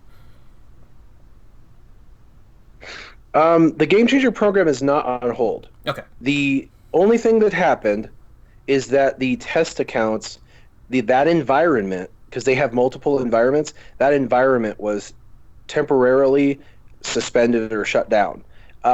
My guess, and I'm just throwing guesses out there, my guess is they're wanting to make multiple environments because when we were in this environment, there was testers in there was Game Changers in there was and like, if there's a leak, like, where'd it come from? Is it testers? Is it Game Changers? Is it, an employee? I mean, you can't, so you got to create layers and give every different group a different layer. So when something's leaked or something like that in the future, you kind of know where it's coming from. So you've got to kind of create these layering system. My guess is they're doing something like that and building an environment. I mean, it took them months to build our test environment. Now that they've got the basic layout, it probably will only take weeks to build a new test environment. But my guess is that's probably what they're doing, is probably just safeguarding the next year to 2 year of the game by, keeping it safe from leaks and stuff like that by creating a kind of a layered system. That's my guess. I'm not 100%. Like I said, all they communicated was the test environment is shut down. It's not forever, and we'll let you know when it's back up. And that was kind of it. So we'll see. All right. Next question we'll give to good old Maurice. And the question is from Ryloth Radio. And the question is, what other KOTOR characters do you think we'll get? Could they include the Old Republic characters, the Tor characters? Well, I'll tell you what, we did a stream on Ramon's channel last night, and he made a top 5 list of characters that could potentially be coming. And, he had like Karth, like Ordo. He had, obviously, Malik. There was one character from the second game I was unsure of, but he built the device that's made Nihilus of some sort. He gave the big lore story. I'm not very savvy on it. Bar something or other. Does anybody know what I'm talking about? Only because I was there. Yeah. But he Ramon is very, very savvy on the lore, and he had the backstory and all these characters, and some of them sound really, really cool. I mean, I know the ones from the first game. In terms of KOTOR 2, I'm not very savvy on that at all. He had Kreia on the list, who Treya was before Treya. I guess that's an option. We'll see. I don't really know. I mean, HK-47 getting the Old Republic tag, maybe Visas, maybe some of these other characters getting additional tags would be nice and realistic. Mass Shadow Generator super weapon. That's what it was. Yes, the creator of that, Ramon, had a big story. Ramon really had a man crush on this guy. He knew a lot about this character. I never heard of him. So, and it just, Unfortunately, I'm probably not the best person to ask. I'm definitely not the Star Wars lore master like some of you guys. Definitely not Ranger. Yeah. This is where's Ranger at? This is a Ranger question. Yeah, there was a question that I was going to get to in the fun section, but Helenix asks, I'm very upset that Ranger J 1999 isn't on this morning's show. Where is he, Finn? Is he okay? What did you do, Finn? Did you say pork to him once too often? So, no. Well, probably yes. But really, he called me a dickhole, said I abandoned him for the last 2 weeks, and then told me to take over the stream today. He was going to take it off. So he's fine. Ranger is perfectly fine. He's just taken off. So I'm leading the Jedi Academy today. But that's it. He's off cursing me somewhere, I'm sure, in a closet somewhere. That's what Ranger does on his free time, if you didn't know. The next question we'll go to for Team Money, and the question is from Kurtman, and his question is, what's the ideal arena team for a player without Traya or Revan? Well, it really depends on your roster. So if you want to, post your roster in the RSG Discord afterwards and tag all of us or me or whoever, I can take a look. But I think the most reliable team at the moment, and please do not Zeta Mall, but it's probably the Nest Cheese Zeta Mall team. That's what a lot of free-to-play players are using. But he doesn't have Traya. Oh, he doesn't have Traya. No. It's arena team without Traya or Revan. Well, you creative little thing. So, so a lot of the free-to-play players who we were, and not to say you're free-to-play, but a lot of the free-to-play players who we talked to in association with them getting Revan. So these are guys who like hoard and plan, and they got Revan for free. And so they've actually wrote out a lot of metas, even if they got the tune, even if they got CLS, they just didn't even bother activating him or gearing him, and they would use Night Sisters. So if you know how to use Night Sisters really well, then this is definitely a team you can beat. This is sometimes when I cannot beat a Revan team with my Revan team, I'll put my Night Sisters in and they will win like consistently against them. I'm still trying to figure out what factors are in place because it's a little weird. It's like I lose with my Revan team and then I win with my Night Sister team. So there's got to be something more than just RNG happening there. I think sometimes when Yoda has a ton of offense and he can take down one of your Revan twice in a row, then you're in trouble. Especially, I don't have direct focus. I completely agree with Warrior. That is the second Zeta you need to put on Revan. I put Hero on. Big mistake. Direct focus is the second Zeta. I think it should go leadership, direct focus, Jolie's Zeta, Hero. That's Amen. But yeah, Night Sisters. And if you don't know how to use Night Sisters very well, the Night Sister Discord is like the cultiest discords around, one of the biggest discords around. They will help you. They're so fantastic. It's an amazing Discord server. And it's a free to play team. You can gear Spirit and do Mother Talzin. You can you can do Ventress. I would say that there's also lots of Kira teams with Nest coming out that work very similarly. Revan loves to target Nest, and so he's going to do that the majority of the time. So you can kind of count on that when you're working on a team. There's also Rey teams. I've had a lot of success with Rey teams, versus Revan. That's probably my most successful team. And you just go search, Rey versus Revan, and there's a whole bunch in there. It's the same sort of Nest cheese stuff happening, just without Maul. All right. Next question for Warrior. The question is from Phimok, and the question is, will the payout time change be affected by daylight savings time every fall and spring? Depends on which one you pick. If you pick time zone that is normally affected by a daylight savings, such as in Europe or in America, then yes, it will. If you don't pick one of those, then you'll be fine, because there are some time zones that aren't affected by that. And so it depends on which time zone you pick. And the other thing is just it affects everything. So it affects everything. So if you change it from 6 to 10 p.m. at night, your free energy now comes at 10 p.m. at night. So everything that hits, it changes. So just make sure that you're, and your reset happens at 2 a.m. then. Oh my goodness, maybe I'm not going to change my payout time. I like staying up for my reset. Definitely, it changes everything, and they confirmed that. Carrie did confirm that on the forums. So just keep that in mind. It will all kind of shifts if you do that, and which means your everything will change when you see. It's like you will see it from a different perspective. So your territory war that used to start at 11 o'clock every day or noon every day is now going to start possibly at 5 o'clock every day. And now it may put a territory war that's important in the middle of your dinner when you thought it was like bad enough you were doing an arena battle. Now you're doing territory war battles because it pretends as if you've moved.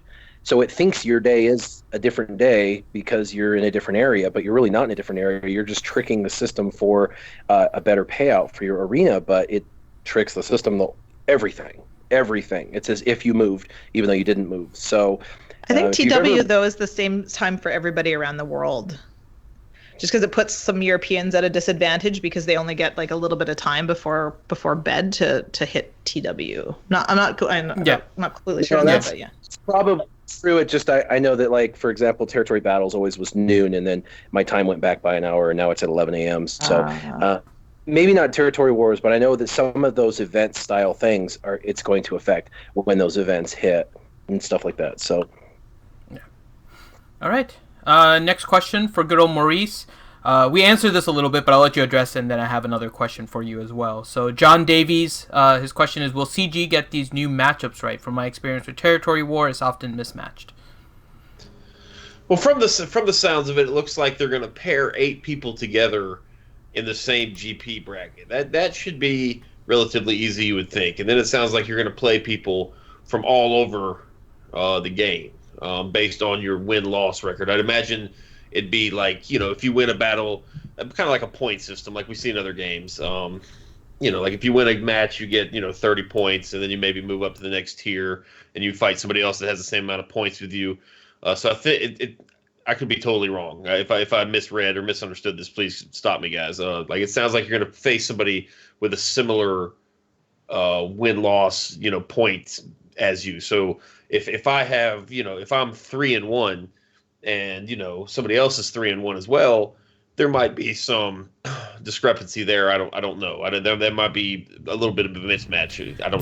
Okay. So that's one of the things, and I haven't followed all of Carrie's posts yet, so I don't know if anyone here saw anything different, but that's one of the things that's kind of a question right now in terms of what that win-loss is actually referring to. Like, is it your overall win-loss record in Grand Arena, or is it the win-loss record once you're inside, right? So it says there's 3 rounds, and so in the first round, you could be facing one of the other 3 people that are 1-0 if you won your first match, or one of the 3 people that are 0-1, right? So you're facing somebody of the same win-loss record. Then the next round, you're facing somebody of the same record as you, because there has to be at least one other person that's 2-0, and one other person that's 0-2, and there'll be 4 people that are 1-1. And so you could just be matching up with win-loss record within your 8-group bracket. It's hard to tell what that win-loss is referring to, whether it's like inside your bracket and that's how they determine the matchmaking, or if it's outside and you're just trying to determine. Let me check the post. The post said you will not face people from your bracket, though, right? Or am I just completely? No. You're only facing the people in your group of 8. Okay. I just misread the post then, so I'm an idiot. All right. Yeah, you get set up in a group of 8, and there's 3 rounds. Disregard everything I just said. I totally misread the post. So that was super helpful. I'm sorry. Yeah, the only thing is, so it said you'll be matched with players with the same win-loss record as you. And so, I mean, that could be just within the actual 8-person match, or it could be part of the determination of, like, your overall trying to match you up. It's not fully clear as to what the win-loss record is referring to. So.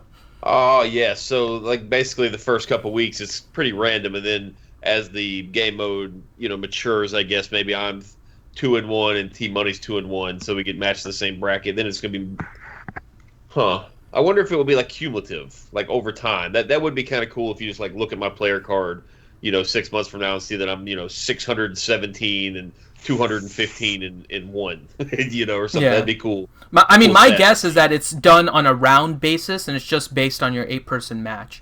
So each round you're going to face somebody with the exact same win-loss record as you, because everyone starts out 0-1. After that next round, right, so the matchup for round 2, you're going to have 4 people 1-0, you're going to have 4 people 0-1. So you'll match up with one of those people. And then in the last round, the 2 1-0s are going to match up. The 2 0-2s will match up. And then the 4 people that are 1-1 will kind of partner up and face off in the third round. I mean, that would be like the exact same ones. Because if they're the same, not like a similar win-loss records in the wording, because as each round you'll be matched with other players who have the same win-loss record as you. So it sounds like this is just kind of interdependent, because it says you'll never face the same opponent twice in a Grand Arena event, and each event is only 8 people. So I don't think there's going to be a matchup inside based on your overall win-loss. Now, whether or not it determines your 8-person group, we'll have to see, because who knows if they're going to be tracking that stat or not. I like how you try to be nice when I clearly just misread the post. You're like, well, that's because Finn's not a bad. He's a very bad man. Oh God. We're doing fine without you, okay? We're good. We're good. I'm here to kill Finn. Fair weather friend. No. Listen here, Canadian communists. I don't need your lip. Look, I'm full of maple syrup and feeling cheeky as a maple tree. I don't know what I'm trying to say. How does a maple tree feel cheeky? I started to say it and I was like, come on. Get a broader context of the cheekiness of said maple tree that we're not aware of here in the States? Do you have a little cold? Is that what I hear? You got a little cold? I got a little bit of it's a little, mainly my allergies. It's kind of like, ugh. So, but I heard Finn talking crap. I didn't talk crap. I said the truth.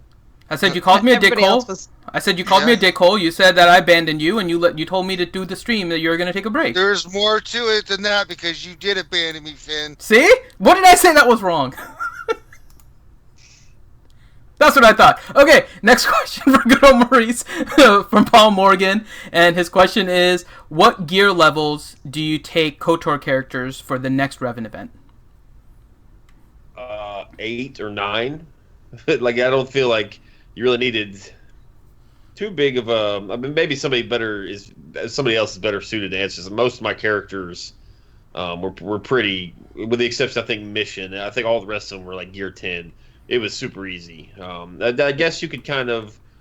I think gear 9 would be enough. Is that? We actually made a video about it that obviously good old Maurice hasn't watched yet. I streamed my unlock, and he had passed out, so we streamed without him, and I had Bastila at 11. Bastila. So T3 was gear 5, level 50. Jolie was about the same. Zelbar and Mission were gear 8. So really if you do not plan on using these characters, put nothing on them. Bastila and Revan can take you through the whole thing. Yeah, you guys, I'm really crushed it. These last 2 questions are. Sorry, I'm just using this too much. All right. Next question. So, Ranger, you want to answer a question? I'm still stuck on the maple tree. All right then. T-Money question. No, I can answer a question. All right. So it's a question from Thoka, and somebody's echoing a little. Thoka has a question. It says, anybody like me who doesn't enjoy Arena, Fleet, Arena, or Territory Wars, and now Grand Arena, who is hoping for maybe Territory Battle or something not PvP related? So what would you tell somebody that doesn't really enjoy the PvP aspect and wants more PvE content with all this new stuff coming out? Well, I'm being positive, right, Finn? Because I said I was going to be positive. So, I mean, there's so much stuff now in the game. I do know people that, like myself, like Ships Arena. I just don't care about it. I do 1 or 2 battles a day, mainly sometimes just 1 because, it's like I stay in the between 50 and 100. I'm not really concerned about it. Other parts of the game I do like more, so I play those more. So, you need to make an assessment. I feel you. It would have been nice if we'd had maybe like Geonosius or something. Maybe we're thinking, and that's not saying that we won't get that, but play around with it. If you don't like it, then you just don't like it. Just don't put as much time and investment into it.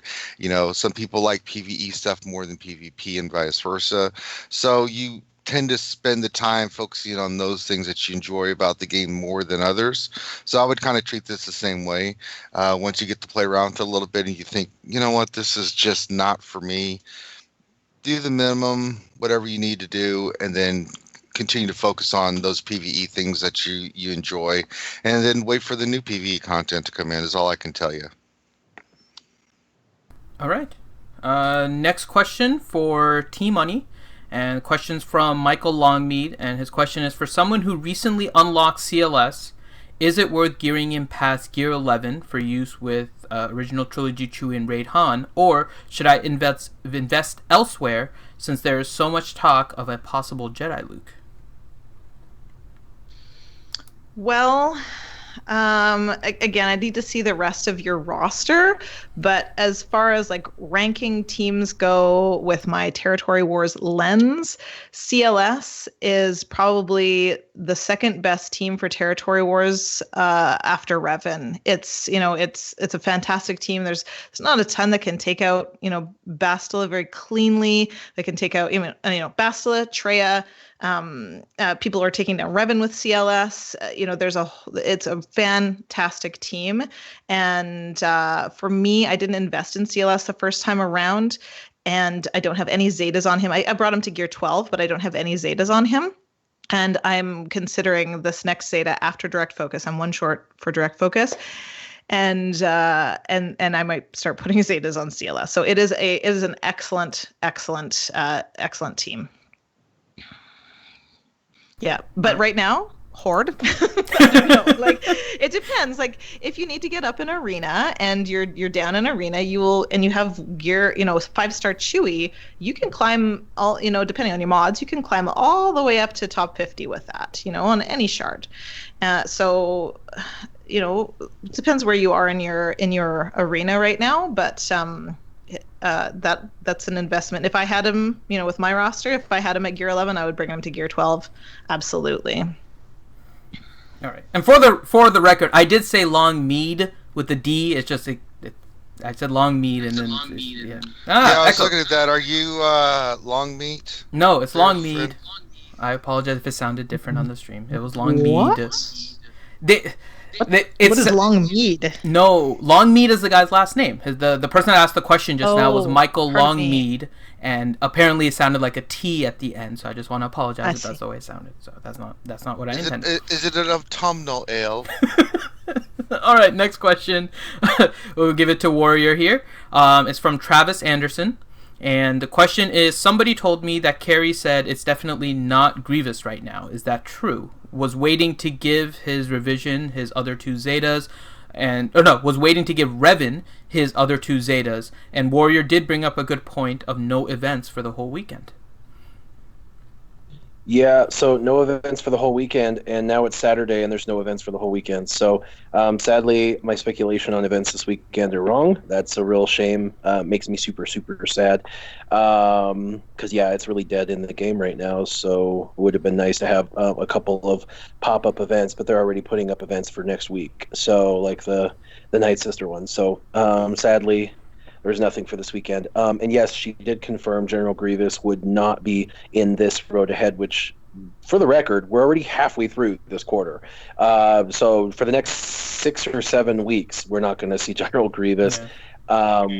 And then the next quarter is January. So, they could have just shuffled things around and maybe thrown Grievous in January or something. So he's probably still eminent, what's 8 weeks or 9 weeks out versus 7 weeks out. So something to consider. You may want to still have him on the high priority. I gotta say, Separatists / droids / both of them are the last really remaining vestige of rework in the entire game, other than some really, really bad factions. So they have to be really next. And with the introduction of some new characters, there's normally some reworks and things as such. So it'll probably get strewn out over a 2-month period of time from through December through January is my guess for all of those different things.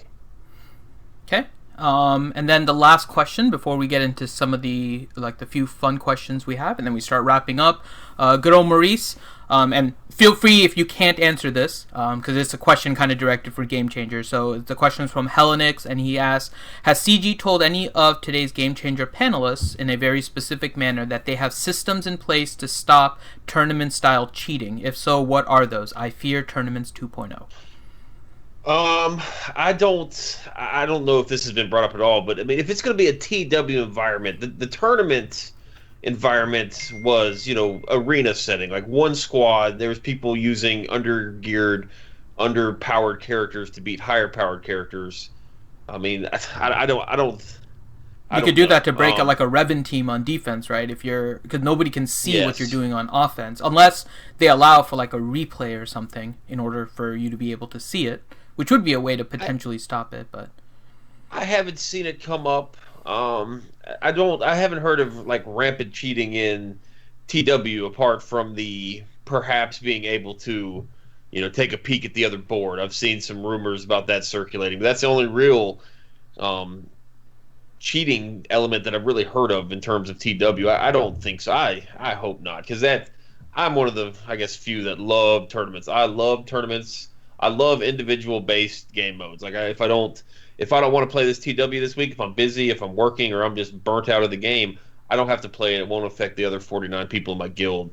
I like individual game modes, and it's I hope not. I don't know. Who knows? There are people who are way smarter and savvier with APKs and hacking, all that stuff than I am. So I don't know. I hope not. But I haven't heard anything I haven't seen the issue being discussed in any of the chats or anything. I haven't been, the devs didn't come to me personally like, hey man, I haven't. Ever Warrior, Team, any of you guys discussed this with any of the developers? No. So go ahead. No, I was going to say, I'm guessing that's a no because it was quiet. Yeah. No, just that, I was a very new player when tournaments were on, so this is just me completely talking out of my behind, but I think they stopped tournaments because of the cheating, right? And so I'm imagining that is absolutely top of mind for them when starting this new game mode.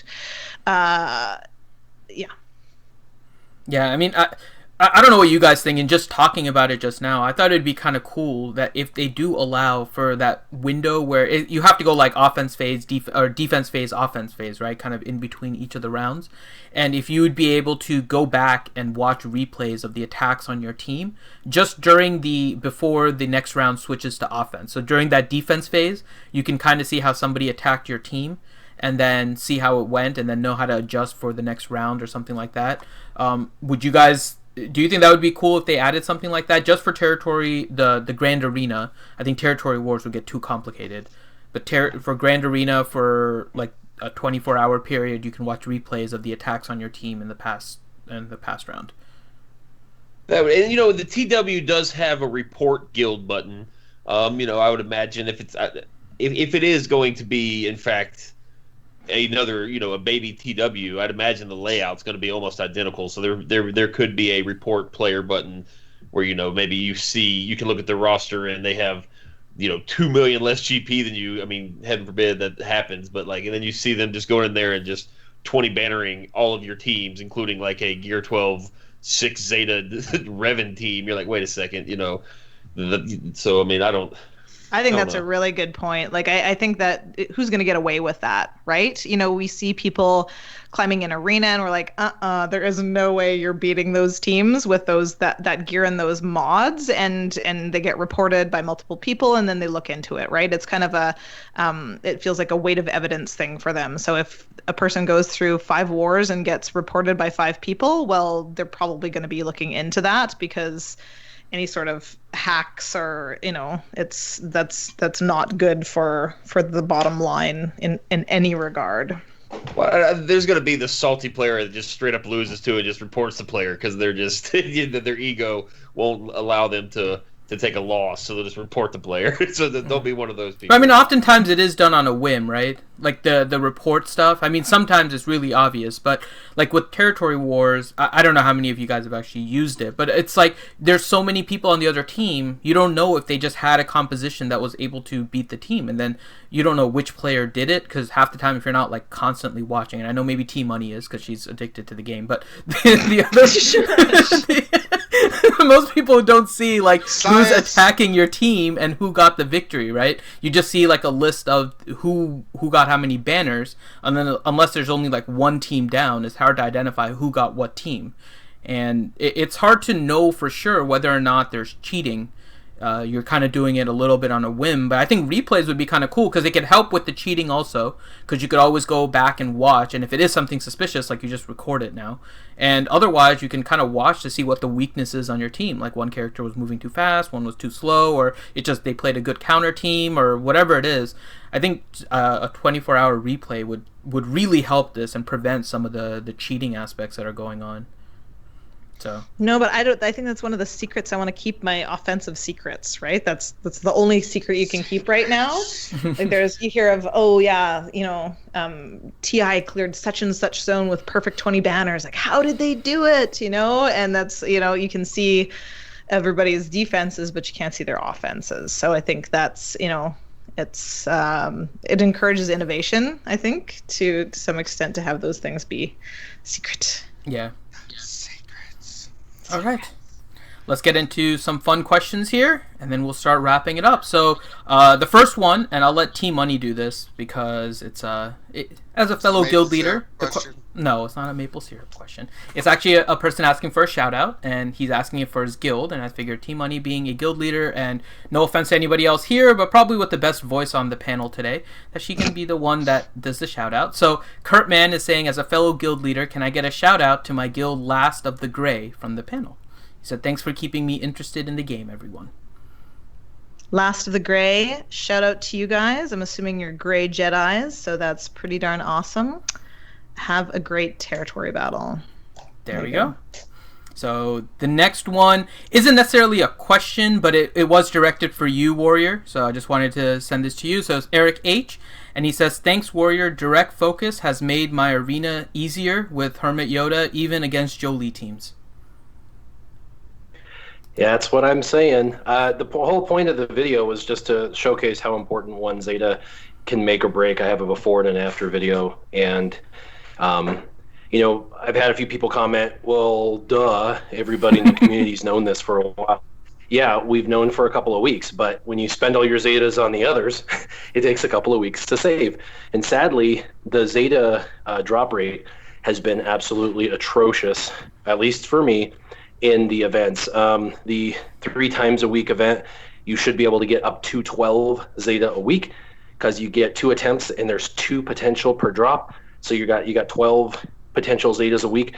I've been going weeks without getting any. So it's been really, really dry, and the only Zetas I'm getting are the Zetas I'm getting out of the the Ewok event, the Mother Talzin event, or just buying one every single day. So it took me 2 full weeks of doing that to finally get the direct focus. I've known for a while, but obviously I can't make a before and after video until I am near that after part.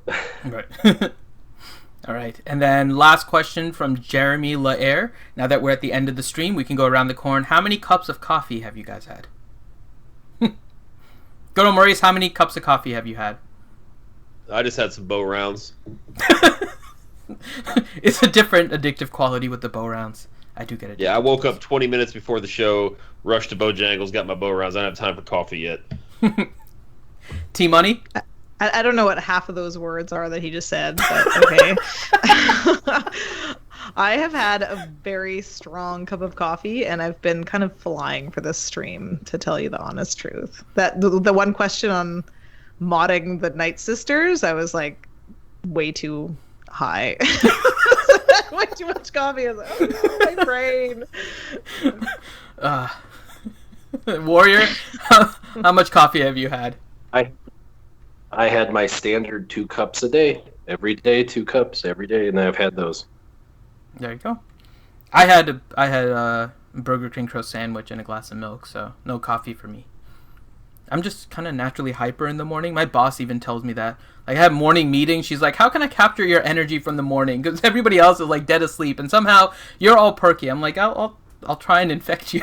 That's all I can say. It's all the croissant, which it is. The croissant sandwich is good. I have to go to the gym later though, but yeah. Ranger, how much coffee have you had? 7 cups. That's the spirit. And he was still late to the stream. Okay. So I wasn't late. My ass woke up and I'm like, coffee. I was planning on getting on, and then I was like, let me just see how the Jedi Academy's going. And then the first thing I heard was Finn talking crap. Awful. Nothing I said was wrong. All right. Yes, it was. So yes, Finn was correcting me because they asked me a question I clearly wasn't paying attention. Spaced out. Finn had to assist me. All right. So that was the Jedi Academy for today. Now let's go around the corn here and let everyone kind of pimp their stuff. So let's start with Mr. Warrior. So I've got 2 channels, Warrior Presents and Warriors Roster Reviews. Warriors Roster Reviews, while cultic in following, is a really good source for a multitude of different roster styles and types, and I often get comments from people saying, man, that was exactly like my roster. Thank you for doing that video. So hopefully you'll find a person that I've done a review on that's very similar in development, and that will help you out. Otherwise, on my main channel, I launched for the weekend my WTF 2.0 video, which is basically a variant of the original WTF team. And so hopefully this new team helps people see the value of Anakin's new Starfighter if you ended up getting stuck with it like I did. So yeah. And so anyway, I'm on Twitter and stuff like that. So looking forward to this next week. I actually have 2 days off this next week. I haven't had a day off in like 17 days because my days off are filled with volunteerism. So days without stuff is good. All right. And then who wants to take it up for Operation Metaverse? T-Money. All right, T-Money. Pimp your stuff. Is that me volunteering myself? Apparently. Why did you say that in like a highly feminine voice? That's right, because T-Money does not have a highly feminine voice. You're just better at it than me. It's Canadian. Did you go out and party last night? Is that what's going on? I'm calling you No, out. I streamed with you and Ramon until 3 o'clock in the morning. Ranger. Oh, okay. I know what you did last night. Oh my God. Okay. Get over it. Such a guilty conscience. No, he's used to me berating him all the time. He's just traumatized. What you heard just there is trauma. That's what. Oh my God, that is fantastic. So, good old Maurice and I have a channel called Operation Metaverse. We stream Tuesday nights at 9:30 Eastern Standard Time, and we put out a crap load of Revan videos and about 6 in 1 week, and then we kind of took a little breather, and we're back on the gravy train right now. So we have a bunch of videos in the works again. That I'm very excited about. Some cool compilation videos. We did. Yeah. Anyway, I won't say yet because we'll get them done first for you, and then we'll announce it. That's the kosher thing to do. Yeah, and good old Marie streams with Ramon. That was a really fun stream last night. I had tons of fun with you guys. Thanks for having me on. Good old Maurice, you want to talk about that too? Yes, Ramon and I stream on Sundays. He was sick last week, and he came down with a case of some illness. So we put off the stream for a couple days, and then we were like, well, we might as well wait to see if the Road Ahead blog comes out, and then sure enough it did, and we streamed and talked about all that, much like we did here today. It was a good, fun stream last night, like she said. Usually, the scheduled one is Sundays, usually around 12:30 a.m. Eastern time. So right after midnight rolls around, we go live and just basically do a review of the news, talk about the issues in the game, do a little bit of gameplay, answer questions, that type of stuff. So check him out on his channel. Are we going to stream today? What? Are we going to stream today? I Yeah, guess just so. put him on the spot in the middle of a stream, T-Money. That's not awkward Yeah. at all. we might stream today. If you want to find out, you can come to our Discord channel, which is which is really growing fast and awesome. All right. And so before I get into pimping our stuff here, I do want to give a shout out to everyone out there. So for those of you that aren't aware, it is the Veterans Day weekend. And so you beat me to it, Finn. Yeah, do you want to talk about it? I'll let you talk about it then, Ranger. Sure. It is Veterans Day, so if you see a veteran, make sure you shake their hand or her hand and say thank you for their service. I know me and Warrior both served in the military. Grande is an ex-vet. Stanley is an ex-vet. So there's quite a few vets on the panel. Felix also. Felix. Felix, he's actually serving right now. So he's serving in Fort Campbell, Kentucky. So, we have the freedoms that we have because of people that have sacrificed and given the ultimate sacrifice. So Veterans Day is a chance to thank those veterans that are out there from each generation that have served our country. So happy Veterans Day to all the vets out there. We appreciate your service. And hope you enjoy all the free food, because it's free food everywhere. It's ridiculous. Everywhere I go on Veterans Day, even when I'm not looking for free crap, they get free crap because they see me, because I'm always wearing my Ranger hat or something like that. I've always got some kind of military person. Oh, ex-Army Ranger, Special Forces. Oh, here, have this. I don't want free donut. Okay.